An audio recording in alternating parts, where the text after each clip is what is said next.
Olá, bem-vindos à segunda edição do Fun with Books. With Books. O tema desta semana é como nós encontramos os livros para ler.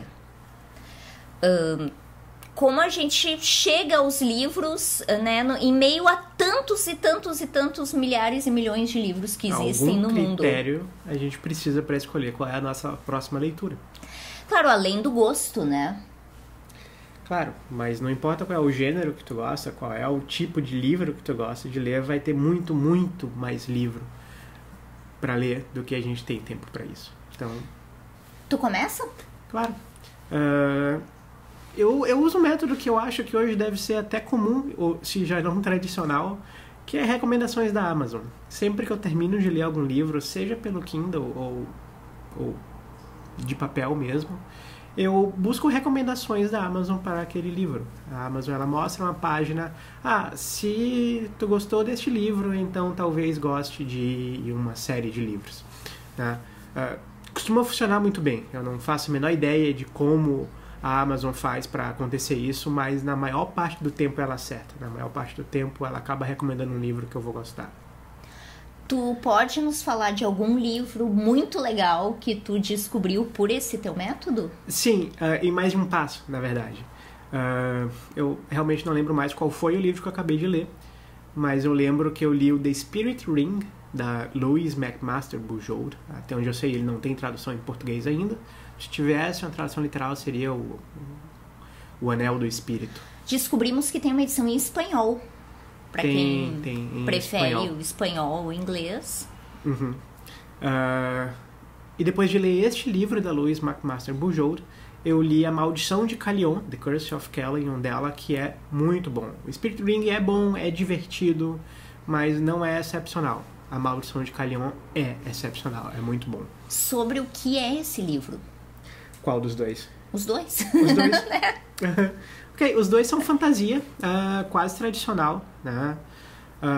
O Spirit Ring é uma história meio vitoriana, meio steampunk, talvez. Enfim, uma coisa meio parecida com a Europa, um pouco mais com tecnologia de vapor, de máquinas, uma coisa assim. O Spirit Ring é sobre uma menina que é filha de um joalheiro, de alguém que faz anéis e outro tipo de coisa, até que ela faz um anel mágico para se proteger ela. E tem uma invasão militar na cidade dela, um monte de coisa acontece, eu não quero dar o spoiler todo, mas é bem interessante, tá? É bem divertido, é uma coisa meio clássica até, mas vale a pena ler. Já o Curse of Calion, ele também é fantasia, mas é a história de um cavaleiro que ele tá velho, tá perdido, e ele vai tendo...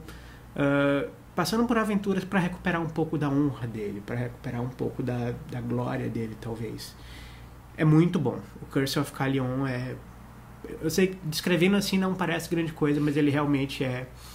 Ele é mais introspectivo, ele é mais o tipo de história que realmente descreve a emoção interna do personagem, o que é que o cavaleiro está pensando, as coisas que ele passa. Eu gostei muito, muito, muito do Curse of Calion. Tu tinha me dito também que o livro sobre o qual tu falou na edição passada, o Nexus, a série Nexus, na verdade, tu também descobriu por meio de indicações do algoritmo da Amazon, foi isso? Sim, correto. Eu descobri o Nexus como recomendação do Accelerando quando eu terminei de ler ele. Né? São livros que tratam de uma temática semelhante, como eu até mencionei no episódio anterior, e foi uma surpresa maravilhosa. O Nexus realmente foi o melhor livro de 2015 que eu li, e foi graças às recomendações da Amazon que eu cheguei até ele. Acho que...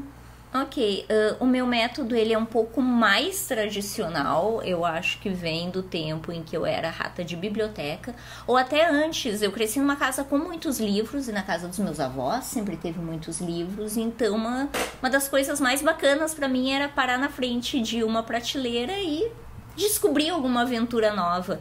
E até hoje eu adoro ir a livrarias e realmente ficar indo atrás de algo diferente, a menos que eu esteja em busca de algum título específico, eu gosto de fazer isso. Alguns livros que eu descobri dessa forma, eu descobri o nosso mestre Sir Terry Pratchett desbravando livrarias. Ele hoje é um dos meus autores preferidos. Eu descobri, o primeiro livro que eu vi dele que me chamou a atenção foi Small Gods. Tem em português, Pequenos Deuses. E é um livro muito engraçado, é um livro muito maluco. Small Gods faz parte da série Discworld. Nós fomos atrás, a série Discworld tem 39 livros. Eles podem ser lidos de forma independente, com exceção dos 2 primeiros. The Color of Magic, The Light Fantastic. O The Light Fantastic... A Cor da Magia e a Luz Fantástica. Eu tenho esses 2 em português. Eles são uma história contada em 2 volumes. Os outros livros podem ser lidos de forma independente. São livros muito engraçados, né? É fantasia esse gênero, né? Eu chamaria de fantasia. É a fantasia que satiriza o nosso próprio mundo. É muito engraçado. Ele não vai seguir muito pelas tropes de fantasia, aquela coisa clássica, mas ele vai apresentar dentro de um cenário fantástico, dentro de um cenário imaginado, os nossos problemas que a gente tem hoje. Ele vai usar isso, ele vai usar a desculpa da fantasia para satirizar a nossa sociedade. O Pratchett é genial. É um livro para dar... Todos os livros, né? Eu não li todos da série, tá? Mas todos os livros que eu li, eu devo ter lido, sei lá, uns 10 da série, incluindo o Small Gods, são livros para rir muito. Sim. E para pensar muito também. Sim, eu acho que foi lendo Terry Pratchett que pela primeira vez eu genuinamente dei risada lendo o livro. Não só li e achei engraçado, pensei, olha só que divertido, engraçado. Não, mas genuinamente comecei a rir e não conseguia parar de rir com o que eu estava lendo. Uma pessoa que é muito fã do Terry Pratchett e depois escreveu um livro com ele também é o nosso adorado Neil Gaiman. Neil Gaiman da série de quadrinhos Sandman, eu acho que é por isso que ele é mais conhecido, mas ele também tem livros maravilhosos. Deuses Americanos é a obra-prima dele e eu acho que é o que realmente lançou o Neil Gaiman como autor. Tá? Claro, ele escreveu muito quadrinho antes disso, mas eu acho que foi justamente o Neil Gaiman que provou de que ser roteirista de quadrinho também pode tornar um autor fenomenal, e foi o que ele fez com Deuses Americanos.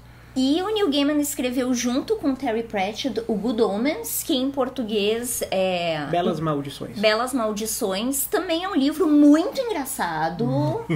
E incrível, nós recomendamos fortemente. A gente recomenda, acho que a gente pode dizer que recomenda tudo do Terry Pratchett e tudo do Neil Gaiman. Sim, claro. Outro autor que eu descobri assim, que depois tu virou fã, foi o Kurt Vonnegut. Depois a gente ficou sabendo que era uma vergonha nós a gente não saber do Kurt Vonnegut, porque ele é um dos grandes, considerado um dos grandes autores americanos. E um dia eu tava numa livraria olhando o que tinha de interessante e descobri um livro chamado Slaughterhouse 5, em português Matadouro 5. Achei aquilo muito interessante, achei um nome diferente. E é um livro fantástico. É um livro sobre a Segunda Guerra, mas ele envolve desde ETs até loucura. O Kurt Vonnegut, ele é meio como o Terry Pratchett no sentido de que ele tenta fazer graça das nossas maluquices, né? Ele mostra o extremo de algumas coisas para fazer uma certa crítica da nossa sociedade. Tu concordaria com isso? Sim, concordo. Eu acredito que no Matadouro 5, a suposta insanidade do nosso personagem principal, a loucura pela qual ele passa, é uma metáfora para o que é a loucura da guerra. Sim. Para o que é a loucura da violência humana. O Kurt Vonnegut, ele foi soldado na Segunda Guerra, ele é americano, ele foi mandado para a Alemanha, ficou uma semana sendo soldado e foi capturado. E como é que a gente pode dizer? Como prisioneiro de guerra, ele foi mandado a Dresden e ele estava num local subterrâneo, esse Matadouro 5, quando ocorreu o ataque a Dresden. O bombardeio aéreo a Dresden, que destruiu a cidade. Toda a cidade.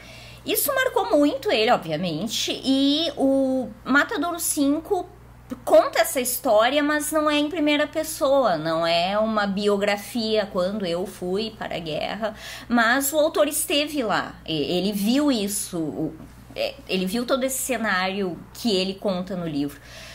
A gente também pode recomendar do Kurt Vonnegut, Cat's Cradle. Cama de Gato, em português. Cama de Gato Really?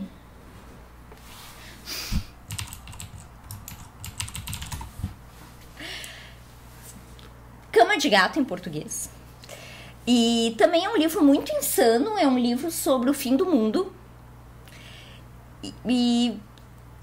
Tem como a gente explicar o que é ler Kurt Vonnegut? É muito difícil. Muito difícil. Mas quem gosta de um autor que faça pensar, mas que seja engraçado ao mesmo tempo, não são livros difíceis no sentido de... Não são livros muito longos, não são livros muito complicados, mas são livros divertidíssimos e que realmente fazem a gente pensar sobre o mundo, a vida, o universo e tudo mais. São livros com camadas e camadas. O Kurt Vonnegut, no fim das contas, ele é um mestre da natureza humana, só que ele escreve sobre a natureza humana geralmente de forma muito irônica, de forma muito... Aliás, falando nisso, agora eu me lembrei, o Kurt Vonnegut fez um mestrado em antropologia, alguma coisa, e não aceitaram a dissertação dele. Anos depois, ele publicou Cama de Gato e deram para ele o título de mestre em antropologia por causa desse Cama de livro. Gato. É um livro de ficção e a universidade pensou, não, esse cara merece porque ele entende da natureza humana como poucos. Só para finalizar, eu descobri o livro da Amy Taranta por esse método também. Né, tu descobriu o teu livro preferido de 2015 pelas dicas da Amazon e eu descobri o Memória da Água por esse método também. O Dispossessed não, foi tu que me indicou.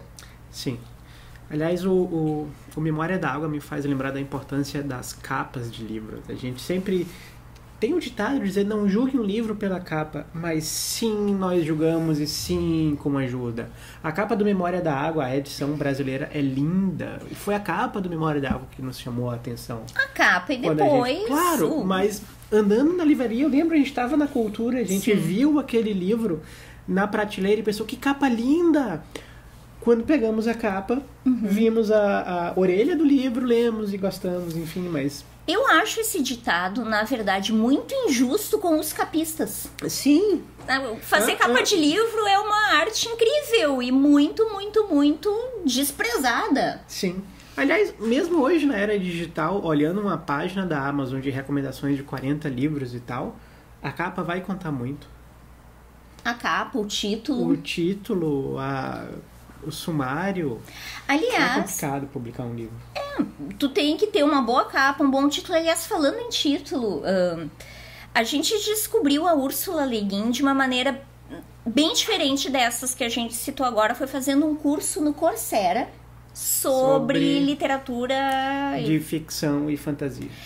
E nós tínhamos que fazer várias leituras para esse curso, e uma das leituras obrigatórias para o curso era A Mão Esquerda da Escuridão, que é um livro fantástico, tão bom quanto o Dispossessed. Se no episódio anterior a gente estava falando dos melhores livros de 2015, A Mão Esquerda da Escuridão entraria numa lista de melhores livros da vida. Da vida? Da vida. Aquele livro é... fora de série, daqueles que tu pode dividir a tua vida em antes e depois de ler aquele livro. E eu lembro que quando eu vi a lista dos livros obrigatórios para esse curso, eu pensei, eu jamais leria um livro com o título A Mão Esquerda da Escuridão. E eu estava tremendamente enganada. O livro é uma obra-prima. Eu acho que por hoje a gente pode encerrar aqui. A gente pode parar por aqui. E a gente queria saber de vocês como é que vocês descobrem os livros. E se vocês já tiveram alguma grande surpresa, assim. Até a próxima. Até mais.